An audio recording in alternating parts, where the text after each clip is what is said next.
Allez, bonjour à tous. Aujourd'hui, on va faire la clé des grands mystères et vous allez voir qu'elle porte bien son nom. Déjà, on va commencer par le bas, parce que le bas, c'est la terre. Donc en fait, toute réflexion part du bas vers le haut. Alors c'est le même symbole que la clé d'encre. Si on fait la clé d'encre, on part du bas, on va vers le haut, c'est-à-dire réfléchir. C'est amon, c'est réfléchir, aller vers le haut. Amonra, réfléchir à la réalité. Non, rationalité, amènerait réfléchir à la réalité. Donc là, en fait, on réfléchit, on monte, on voit la dualité, on fait le tour des choses, et on revient au milieu prendre notre décision. C'est le chemin de la conscience dans la prise de décision, dans la conscience de la dualité. Donc la dualité, elle va s'afficher comme ça, ici, et comme ça. Hop.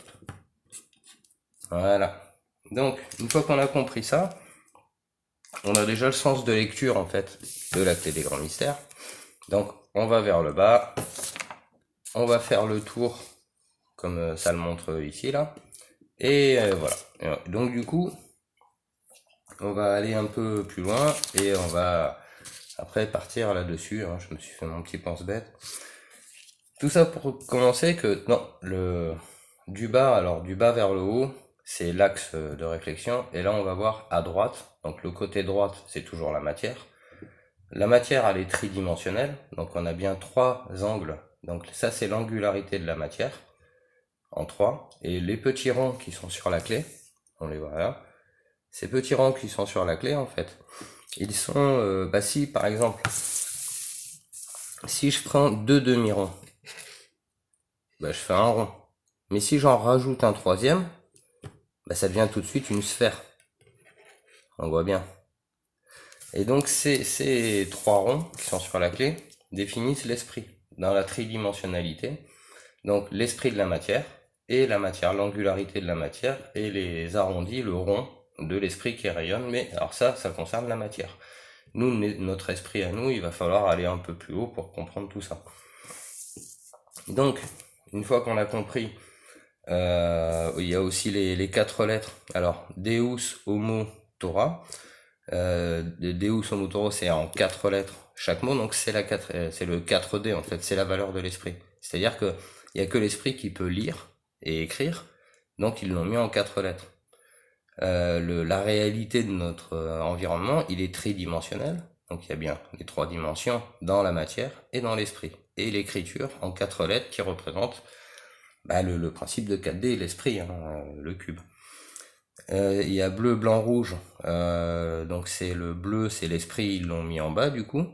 Le blanc c'est le tout, le rouge c'est la matière, là ils l'ont mis en haut, c'est-à-dire que il va falloir faire le chemin inverse, c'est-à-dire que nous du bas on rentre, on est déjà dans la matière, donc on va dans l'esprit, comprendre le tout, et c'est l'aller-retour pour bien comprendre la matière. Après on va passer aux symboles ici. Alors les symboles là, alors ça c'est Saturne. Alors hop, on va le faire comme ça. Voilà, donc ici c'est Saturne. Le Z, alors le Z, j'ai pas trouvé de symbole par rapport aux planètes. À côté après c'est Vénus, Mars. Mars il est bien en face du rouge, hein. Donc c'est la planète rouge.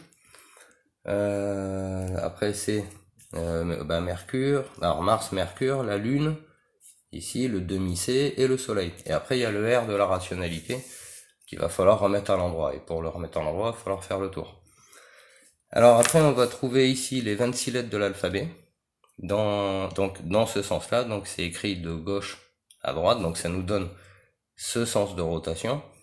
Et en haut, les lettres, les chiffres là, ça va nous donner un autre sens de rotation. Et ça va nous indiquer le fameux pin code là, c'est-à-dire un truc qui tourne à droite et l'autre qui tourne à gauche. Dans nos 26 000, dans nos 26 lettres de l'alphabet, ici, bon, je vais rester là. Dans nos 26 lettres de l'alphabet, ça c'est le cycle de 26 000 ans. La précession des équinoxes, celui qui nous intéresse. Nous, ce qu'il faut savoir, c'est que... Alors, je vais reprendre un autre papier. Hop. Nous, ce qu'il faut savoir, c'est que on est sûr d'une chose, c'est qu'on entre dans l'ère du Verseau. C'est ici le Verseau qui est signalé. Donc nous, on est là. On est ici. L'ère du Verseau, donc en fait, on remonte, si ce cycle il fait 26 000 ans, on remonte ici 6 000 ans. Ah non, bah attends, du coup ça fait 12 et 12. Bon, après c'est 26. Donc ça, ce serait le Sphinx. Donc ça ferait... Ouais, c'est le cycle en entier. Ouais. Donc le cycle de 26 000, donc coupé en 4. Donc c'est le Verseau, le Scorpion, le Lion et le Taureau. C'est les 4 angles de la voûte céleste, on va dire. Pardon. Ici, on va retrouver au milieu la planète Terre. Donc ça, c'est bien, ça concerne la planète Terre, avec l'hexagone de l'esprit, qui représente l'esprit sur Terre. Donc ça, c'est la tridimensionnalité, on l'avait vu. Et l'hexagone, ici, l'esprit, c'est le carré, quoi. La lettre, après, donc, le cycle de 26 000, la lettre MN, bien au milieu. Donc chaque cycle fait, ça c'est un tour complet hein, de 26 000 ans. Donc là on a le Sphinx, comme ça. Le Sphinx, 6 000 ans, plus 6 000 ans. Et là nous on est ici. On était dans l'ère du poisson, mais eux ils ont centralisé ça en Verseau, Taureau, Lion et Scorpion. Donc en fait ça donne le bâton du berger. Alors au début c'était plutôt l'âge de fer, hein, les gens se battaient, beaucoup de guerres, le temps de mettre tout le monde en accord, quoi. Donc ça on peut dire que c'est l'Égypte ancienne, après l'Égypte moderne, Rome, etc. Ouais, donc ça c'est au début du Sphinx. Alors c'est pareil, c'est pas très clair hein, là-dedans. Donc ce cycle-là, nous on arrive ici, on rentre dans l'ère du Verseau, et en fait c'est le bâton qui ramène les bœufs dans l'enclos. Le bâton ramène les bœufs dans l'enclos, et on va vers le principe critique, c'est-à-dire qu'il faut mettre l'eau dans la coupe. C'est remplir notre coupe. Hein. Tout ça pour trouver l'équilibre. L'équilibre, et le T, c'est aussi l'anse, qu'on voyait sur la porte Saint-Ouen. Le fait de pouvoir porter, en fait, ça. L'équilibre et la notion de danse, de portage. Après, ce qu'on va retrouver ici, c'est ce petit groupe de 9. Alors, je le fais un peu dans tous les sens, parce que c'est très compliqué, hein, vous imaginez bien. Ce groupe de 9, en fait, ici, on va voir qu'il manque le 19. Et le 19, il y est pas, il nous invite à enlever des chiffres, et en fait, ici, nous ressort ce cycle de 9. Ce cycle de 9, c'est ce qu'on va retrouver ici, quoi. C'est-à-dire que là, je l'ai coupé en deux, donc 6 et 6 dans la matière, mais si je prends le milieu, ça fait 7 et 4. Là, on continue, puis en fait, il nous invite à aller à faire ce cycle de 9, parce que là, on l'a mis en 6, mais si on le met en 9, ça donne ça. Et si on enlève les zéros, donc les zéros étant le tout, hein, je sais plus si je l'ai fait là, je crois que c'est dans la dernière vidéo que j'ai effacé.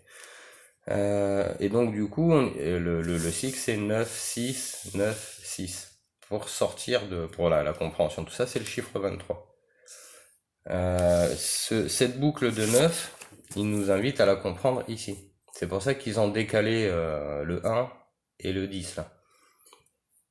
Donc cette boucle de 9 qu'on retrouve là-haut, le 19, le chiffre 19 en moins, c'est ça qui m'a fait comprendre, et Jean-Noël aussi, hein, je crois l'avait expliqué, qu'il fallait enlever un 0 pour bien compter.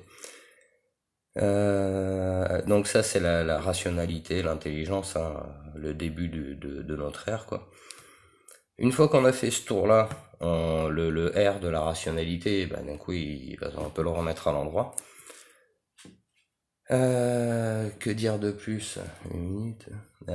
Donc là, oui, la planète Terre, les signes du zodiaque, donc coupés en 4. Hein.